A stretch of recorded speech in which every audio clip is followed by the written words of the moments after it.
اعوذ باللہ من الشیطان الرجیم، بسم اللہ الرحمن الرحیم۔ آج ہم سورہ بقرہ کی آیت نمبر 216 کا لفظی ترجمہ پڑھتے ہیں۔ شروع کرتے ہیں بسم اللہ الرحمن الرحیم۔ یسألونک، وہ آپ سے سوال کرتے ہیں، عن الشہر الحرام،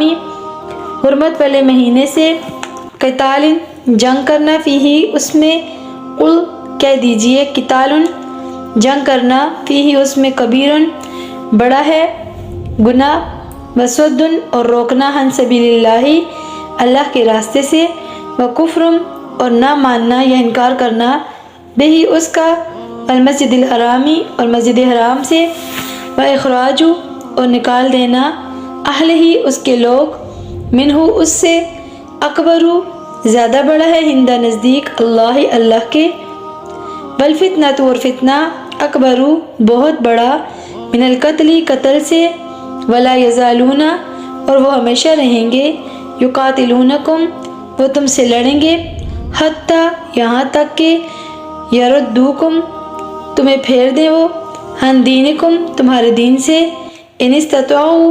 اگر وہ کر سکیں، ومن یرتدد، اور جو پھر جائے، منکم، تم میں سے، عن دینہ، اپنے دین سے، فیمت، پھر وہ مر جائے، وہو، اور وہ، کافر، فاولئک، تو یہی لوگ، حابطت، ضائع ہوں گے، اعمالہم، ان کے عمل، فی الدنیا، دنیا میں، والآخرات، اور آخرت میں، واولئک، اور یہی لوگ، اصحاب، ساتھی ہیں، النار، آگ کے، ہم وہ،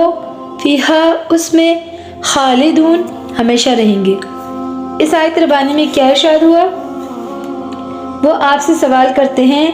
حرمت والے مہینے کے بارے میں، آپ کہہ دیں اس میں جنگ کرنا بڑا گناہ ہے، اور اللہ کے راستے سے روکنا، اور اس کو، اللہ کو یعنی کہ نہ ماننا، اور مسجد حرام سے روکنا، اور اس کے لوگوں کو وہاں سے نکالنا، اللہ کے نزدیک بہت بڑا گناہ ہے، اور فتنہ، قتل سے بھی بڑا گناہ ہے، اور وہ ہمیشہ تم سے لڑتے رہیں گے، یہاں تک کہ اگر وہ کر سکیں تو تمہیں تمہارے دین سے پھیر دیں، اور تم میں سے جو پھر جائے اپنے دین سے، اور وہ مر جائے اس حال میں کہ وہ کافر ہو، تو یہی لوگ ہیں جن کے عمل ضائع ہوں گے دنیا میں اور آخرت میں، اور یہی لوگ دوزخ والے ہیں، وہ اس میں ہمیشہ رہیں گے۔ اللہ ہمیں ہر روز قرآن پاک پڑھنے